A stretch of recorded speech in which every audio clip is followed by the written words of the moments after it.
நம் பூலோகத்துக்கு மேல் 6 உலகங்களும் கீழ் 7 உலகங்களும் உள்ளன. பூலோகம், இதில் மனிதர்கள், விலங்குகள், பறவைகள், தாவரங்கள் போன்றவை வாழ்கின்றன. புவர்லோகம், இதில் கிரகங்களும் நட்சத்திரங்களும் உள்ளன. சுவர்லோகம், இதில் தேவேந்திரனும் 30 முக்கோடி தேவர்களும் வாழ்கின்றனர்.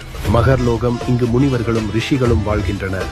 ஜனலோகம், இங்கு பிரம்மாவின் மகன்களான சனத் குமாரர்களும் நாரதரும் வாழ்கின்றனர். தபலோகம், இங்கு தேவதைகளும் தெய்வங்களும் வசிக்கின்றனர். சத்தியலோகம், இது படைப்பு, கடவுள் பிரம்மனின் உலகம். இனி பூமிக்கு கீழே இருக்கும் உலகங்களை பார்ப்போம். அதல லோகம், இந்த உலகம் பெண்ணாசைக்கான உலகம் என்று அறியப்படுகிறது. விதல லோகம், இது பொன்னாசைக்கான உலகம். சுதல லோகம், இது மண்ணாசைக்கான உலகம். தலாதல லோகம், இங்கு மாயாவிகள் வாழ்கின்றனர். மகாதல லோகம், இது நாகங்களின் நாகலோகம் எனலாம். ரசாதல லோகம், இது அசுரர்களும் அவர்களின் குருவான சுக்கராச்சாரியாருக்குமான உலகம். பாதாள லோகம், இது ஆதிசேஷன், வாசுகி போன்ற அரச நாகங்கள் வாழும் உலகம். நீங்க எந்த லோகத்தில் வாழ ஆசைப்படுறீங்க? கமெண்ட்ல சொல்லுங்க.